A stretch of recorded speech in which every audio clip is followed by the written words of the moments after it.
आज हम लोग बात करेंगे आर्टिकल 20 के बारे में।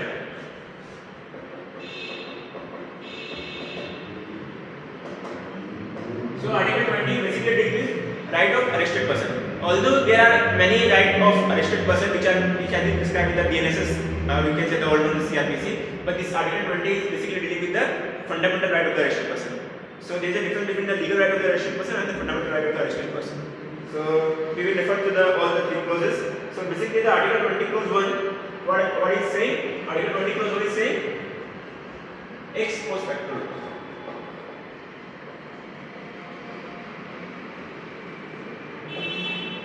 What it means? It means generally that if a person has committed a crime which is not an offence, he cannot be punished for that offence. And if further the parliament come with the amendment of that crime that the person has committed, it cannot be applied for retrospectively. To begin with the example, if I say that if I have committed a murder, okay, and there is not any provision of murder which is punishable by the law, like section 302 of IPC is not there, or section 101 of BNS is not there, I cannot commit it for the murder because there is no any law which recognizes murder as a punishment. Okay, so समझ में आ गया आपको? तो मैं वही बताना था आपको कि इफ ए मैन, ये क्या कहता है, देखिए आइए इसके अंदर हम लोग आर्टिकल 20 क्लोज 1 में आते हैं। इसमें इसके बैक प्रोविजन में आते हैं, क्या कहता है? No person shall be convicted of any offence except for violation of a law in force. यानी कि ये बोल रहा है कि कोई भी पर्सन जो है वो कन्विक्ट नहीं किया जाता है कोई भी ऑफेंस के लिए except for a violation of a law in force. Law in force कहां पे आ जाता है? आर्टिकल 13 क्लोज 3 सब क्लोज बी। ठीक है, क्या कहता है लॉ इन फोर्स? कि law made by a competent authority. ठीक है, फिर at the time at the commission of the act charge as an offence. यानी कि ये सिंपल ये कह रहा है कि no person shall be convicted of any offence except for violation of a law in force. यानी मान के चलिए मैंने लॉ भी बना दिया, ठीक है, अब लॉ बना दिया, अब मैंने उसको मान के चलिए वो अभी तक उसको नोटिफाई नहीं किया है। ठीक है, नोटिफाई कब होता है? जब गजट में छप जाए, है ना। अगर मान के चलिए सब कुछ हो गया है, पास हो गया है, लेकिन मैंने उसको नोटिफाई किया ही नहीं है, तो वो लॉ इन फोर्स के अंदर नहीं आएगा। और मान के चलिए, अगर मान के चलिए स्टेट लेजिस्लेचर ने कोई लॉ बनाया जो उसका सब्जेक्ट मैटर है ही नहीं, सब्जेक्ट मैटर कहाँ पे जाएगा? 7 शेड्यूल में जाएगा। 7 शेड्यूल में कितना लिस्ट 1 2 3, और लिस्ट 1 में स्टेट लेजिस्लेचर ने कुछ लॉ बना दिया, तो कॉम्पिटेंट अथॉरिटी है ही नहीं ना लॉ बनाने के लिए, तो उसके लिए उसको पनिश नहीं किया जा सकता है। कहने का मतलब सिंपल ये है कि कोई भी पनिशमेंट उसी को मिल सकता है जब कोई किसी ने उसका लॉ का जो लॉ है उसका वायलेशन किया है। अगर मान के चलिए लॉ का वायलेशन लॉ है ही नहीं, भले वो आपको लग रहा हो यार ये तो गंदा ऑफेंस है यार, मतलब इतना भयानक कर दिया है इसने, लेकिन अगर लॉ ही नहीं है, पार्लियामेंट ने ऐसा लॉ ही नहीं बनाया है, ठीक है, पार्लियामेंट ने लॉ ही नहीं बनाया है, तो फिर बाद में उसको कैसे पनिशमेंट कर सकते हो? आपको जुडिशरी खुद से तो पनिशमेंट नहीं कर सकती ना,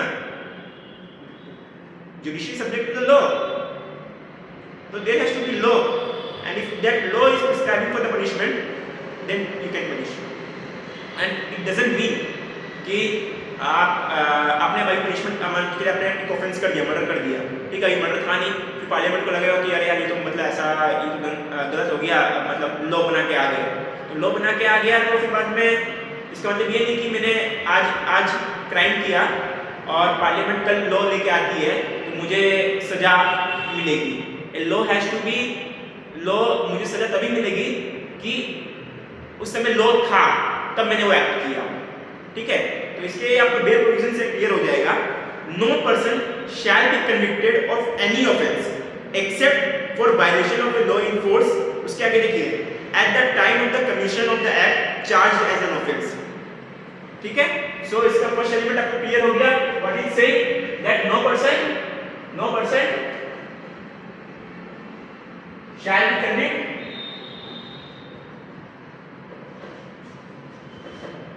which is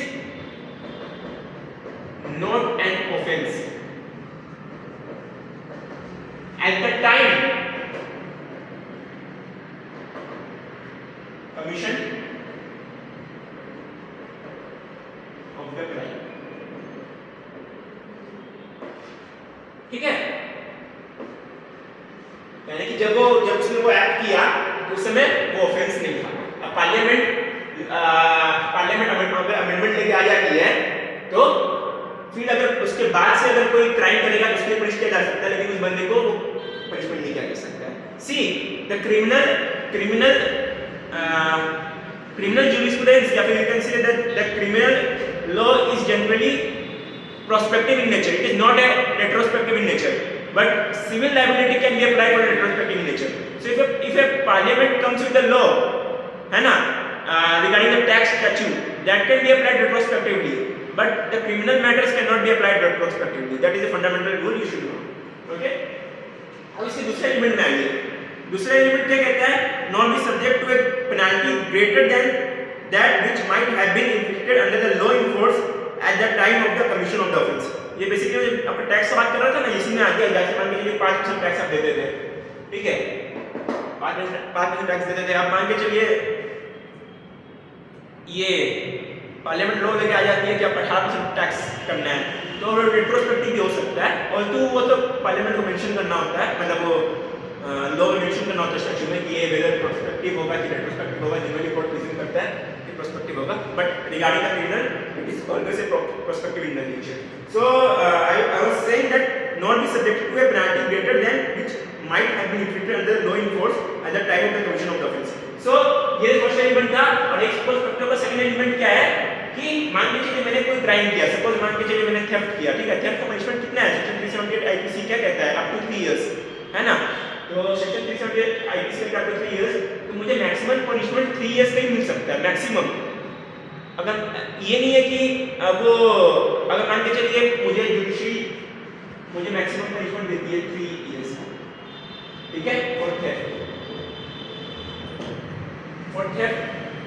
अब उसके बाद में पार्लियामेंट चाहती है क्या, ये इस बंदे को ज्यादा सजा मिलनी चाहिए, ठीक है, अमेंडमेंट ले आती है, whoever commits theft shall be punished up to 10 years. I cannot be punished for the 10 years. क्यों नहीं पनिश कर सकते? अभी मैंने बताया, it cannot be applied retrospectively. क्या कहता है आर्टिकल 20 क्लोज 1 क्या कहता है कि not be subject to a penalty greater than that greater, ठीक है। तो इसका एलिमेंट आप देखिए, एलिमेंट क्या आ रहा है? Not be subject to a penalty greater than which have been inflicted under the law in force. Law in force क्या कहता है? लॉ इन फोर्स कहता है कि अप टू 3 इयर्स, और इसमें क्या कहता है? Not be subject to the greater penalty.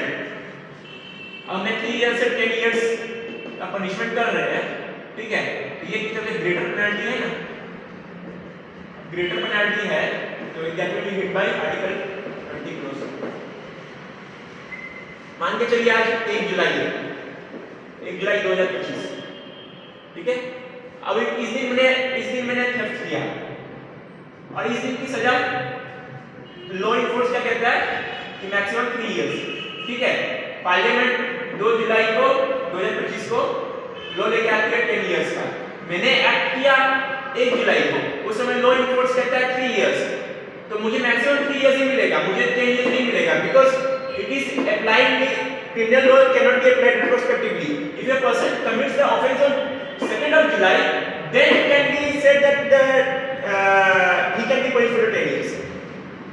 So ये था article 20 clause 1 कि a man cannot be punished, मतलब a man cannot be convict for an offense which was not an offense at the time the commission of the crime, ठीक है। और a man can only punished for the violation of a law in force। और second element क्या है? Second element क्या है कि it prohibits the greater penalty। So I think you are all clear the article 20 clause 1 ex post facto laws। इसमें ये तो article 20 clause 1 of the Indian Constitution says about ex post facto laws, but if you come to the universal declaration of the human right, what it says? Article 11 same what article 20 says। I hope article 21 clause 1 is clear to all of you। Now I will come to the article 20 clause 2, but before coming to the article 20 clause 2, I want to say that article 20 clause 1 it talks about greater penalty, ठीक है। अगर मान के चलिए कि ये 3 साल से 10 साल कर दिया गया, वो नहीं किया जा सकता। अगर सिमिलरली पार्लियामेंट अगर मान के चलिए 2 जुलाई को अमेंडमेंट करके आ जाती है, अमेंडमेंट करके आ जाती है, अब 3 साल से इसको कर देती है 1 साल, ठीक है, 3 साल से इसको कर देती है 10 साल की जगह 1 साल कर देती है। तो अब मुझे मैं भले 3 साल के लिए कंडक्ट किया हुआ हो, लेकिन मुझे 1 साल में छूट जाता हूं, या फिर मुझे 1 साल में छूट दिया जाएगा। आप बताओ ऐसा क्यों, भेदभाव क्यों?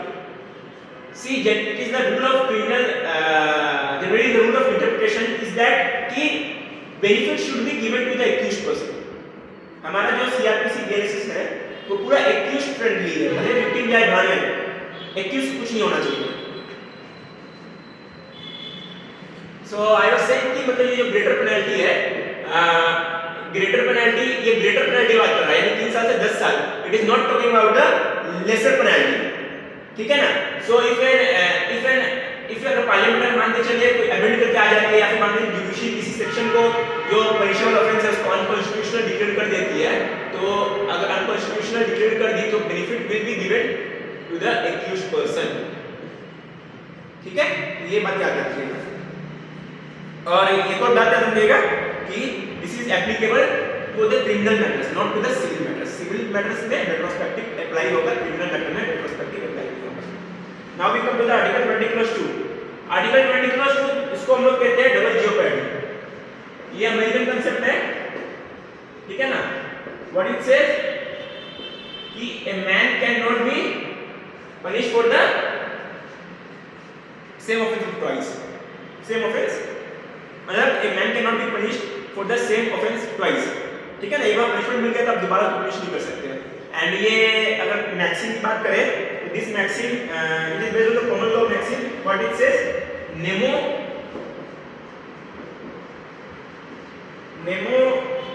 Debit bis, I don't know how to do this maxim vexari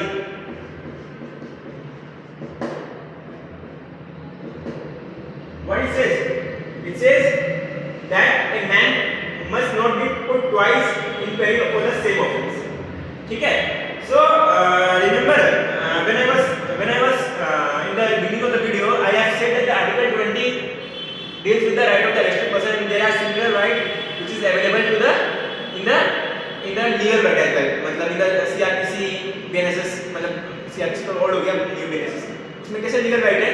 जैसे मान के चलिए आर्टिकल 300, चलिए इसको बाद में हम दिखाएंगे। आर्टिकल 20(2) पे बात आती है, no person shall be prosecuted and punished for the same offence more than once. यानी कि ये डबल जियोपर्डी है, वो कह रहा है कि कोई भी इंसान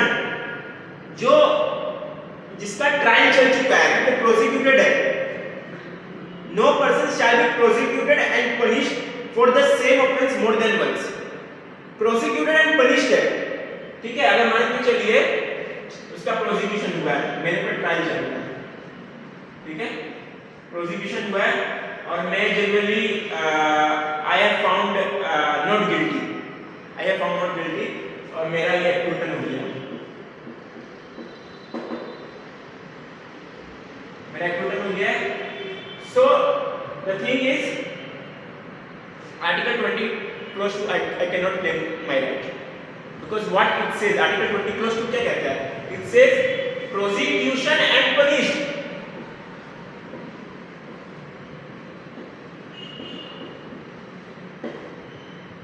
मैंने मर्डर किया है किसी का, ठीक है, मेरा ट्रायल चला है, मुझे पनिशमेंट मिल गया, अब मैं 10 साल बाद जेल से बाहर आ रहा हूँ, इसका मतलब ये नहीं कि मेरे ऊपर फिर से ट्रायल चलेगा, क्योंकि मैंने जो सजा किया है उसका मतलब मैंने जो सजा किया है उसका मुझे सजा मिल चुका है ना?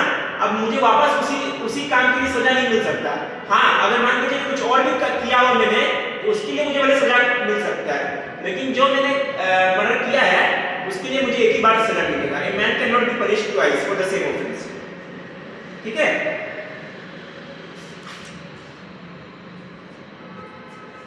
सो जैसे कि मैं आपको अगर इसके हम लोग डिटेल में जाए आर्टिकल 20(2) के, तो article 20(2) it says that prosecution punished and this prosecution has to be done in the judicial authority.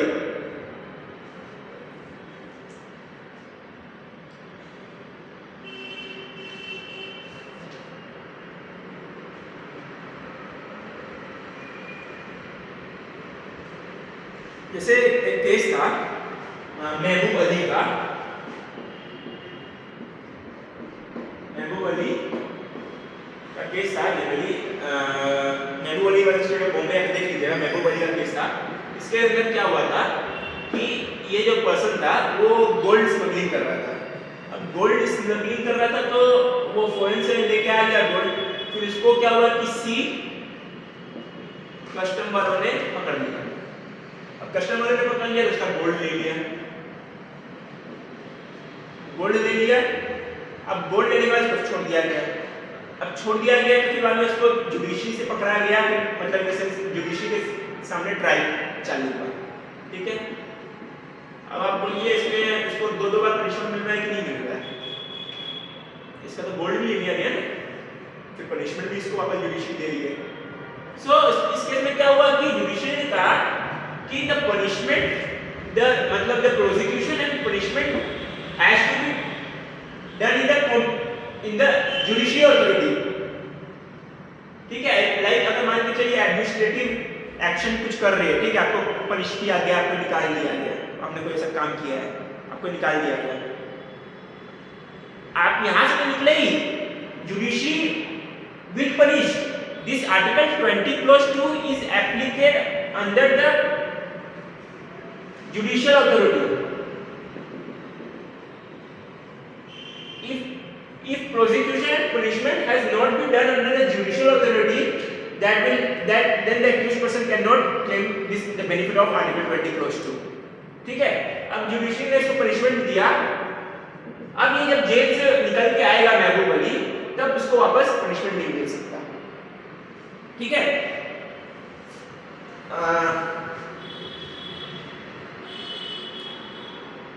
सो ये आर्टिकल 20 clause 2 के बारे में क्या था? Article 20 clause 2, prosecution in the judicial authority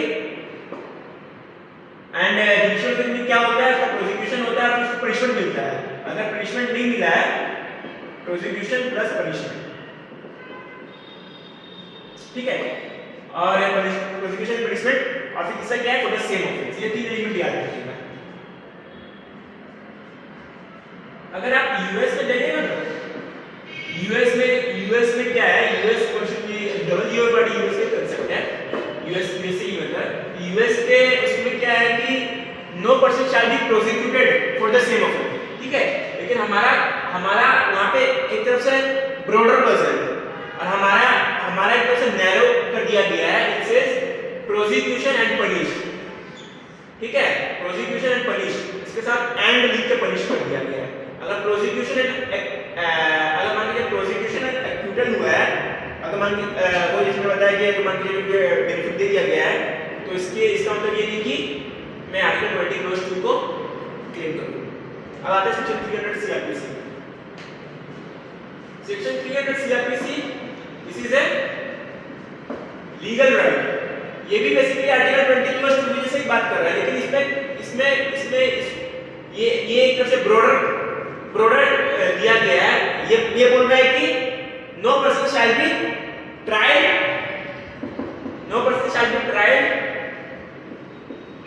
for the same offence either convicted or acquitted even for the same fact। ठीक है, rest duty का term याद आ रहा है? चलिए, मतलब ये एक तरफ सेक्शन 300 सीआरपीसी जो है वो बात कर रहा है कि एक तरफ से ब्रॉड दिया गया है, ब्रॉडर दिया गया है आर्टिकल 20 clause 2 से। आर्टिकल 20 clause 2 और सेक्शन 300 सीआरपीसी, इसमें एक्विटल एंड पनिश्ड दोनों का बात कर रहा है, ओनली फॉर पनिश्ड का बात कर रहा है। अब अगर 300 सीआरपीसी बढ़िया है, ठीक है, 300 सीआरपीसी मान के चलिए, सपोज एक चीज बन रही है, मैंने किसी का मर्डर किया, ठीक है, मुझे छोड़ दिया गया, जज ने मुझे छोड़ दिया। अब फिर बाद में वापस वो ट्राई करेगा, वापस ट्राई करेगा, है ना। तो मुझे इसका सेक्शन 300 का बेनिफिट मिल जाएगा। अगर मान लीजिए कुछ और एविडेंस पाया गया तब तो फिर बेनिफिट नहीं मिलेगा, क्योंकि डिफरेंट प्रैक्टिस बीइंग फाउंड, है ना।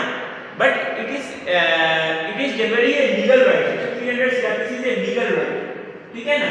You can not generally go to the high court and supreme court to claim this that I have been acquitted and I have been trying for the same offence, for that I have been acquitted. But Article 20 Clause 2 is a fundamental right that even though the framework of the Constitution made very aware that this clearly CRPC is there, but they want the additional right that has to be given to the citizens that if a man has been convicted and prosecuted and punished, so he cannot so he shall not be punished for the same offense. I hope this Article 20 Clause 2 is clear all of you. Okay, so I will refer to the Article 20 Clause 3 now. एक और चीज Article 20 Clause 2 में, suppose मान के चलिए section 302 murder है, ठीक है, IPC में, और मान के चलिए एक और कोई XYZ एक्ट है, उसमें भी मर्डर है, उसका भी ऑफेंस, इसका भी ऑफेंस है, इसका भी ऑफेंस है। या फिर ये कि मर्डर छोड़ दीजिए, आपको मैं डोमेस्टिक वायलेंस का केस बनाता हूँ। डोमेस्टिक वायलेंस का एक इधर है IPC में, और एक और डोमेस्टिक वायलेंस एक्ट में भी डोमेस्टिक वायलेंस का दिया गया है, ठीक है। तो क्या है, पर्सन दोनों में ट्रायल करेगा। आप उसको इधर भी ट्रायल ले जा रहे हो, उधर भी ट्रायल करने ले जा रहे हो, तो दो बार ट्रायल हो गया। अब दोनों दो अलग-अलग एक्ट है ना, तो इसका बताइए आप लोग। हाँ, इसके लिए हम लोग कहाँ पे जाएंगे?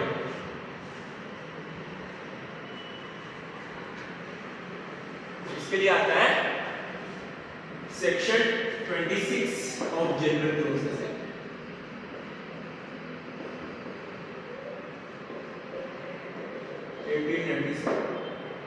क्या कहता है 26 of general process act 1997? It says that if a same offense if a same offense has been prescribed by different statute, he can be convicted in either of them, मतलब एक ही में कन्विक्ट होगा। ऐसा नहीं कि इसको पहले आपने ये IPC में कन्विक्ट किया डोमेस्टिक वायलेंस के लिए, फिर इसमें से छूट के आया तो आप बोला कि कहाँ जा रहे हो, फिर से पनिशमेंट लो डोमेस्टिक वायलेंस एक्ट में, और फिर इसको वापस जेल भेज दिया, ठीक है।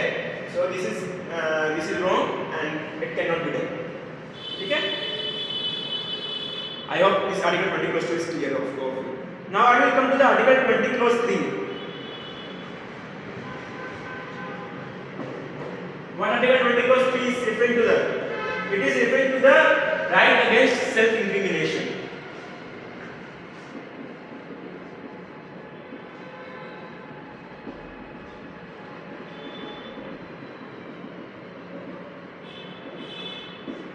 What it is saying? That no person accused of any offence shall be compelled to be a witness against himself. So this was a general right that was given to the arrested person in the beginning, but this Article 20 Clause 3 has been expanded by the judiciary, and now it has been included to the normal person also. That if a person has been called for the investigation, police ने मुझे investigation के लिए बुलाया, अगर मान लीजिए मैं कुछ ऐसा स्टेटमेंट दे रहा हूँ जो मेरे इंटरेस्ट के खिलाफ जा सकता है, I have right to keep silence, है ना। So what it says right against self-incrimination, it says that no person accused of any offence shall be compelled आ रहा है, compelled to be witness against himself.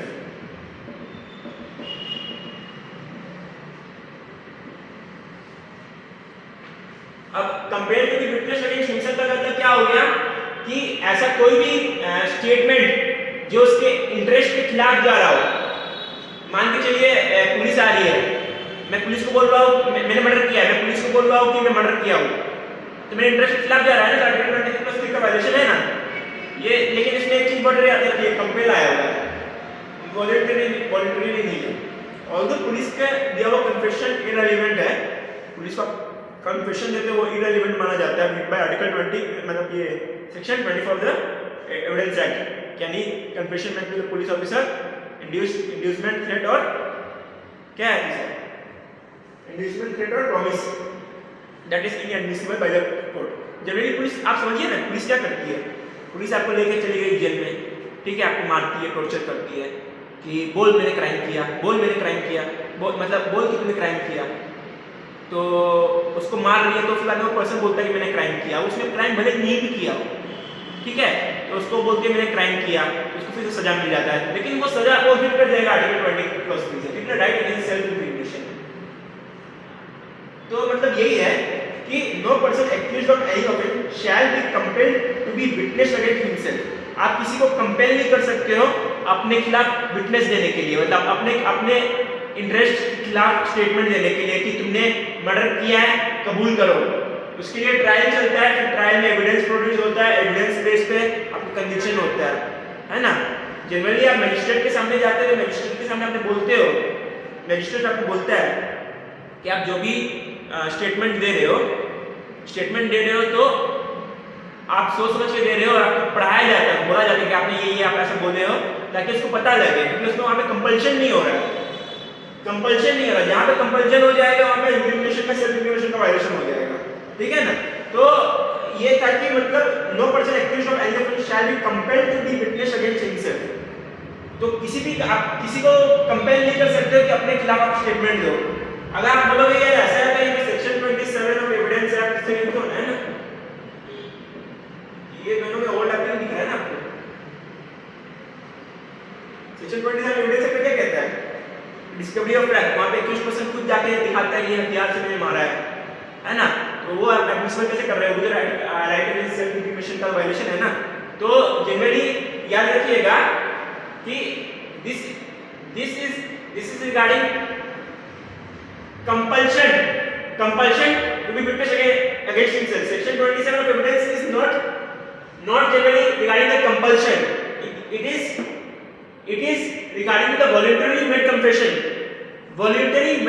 to the police officer that I have committed this crime.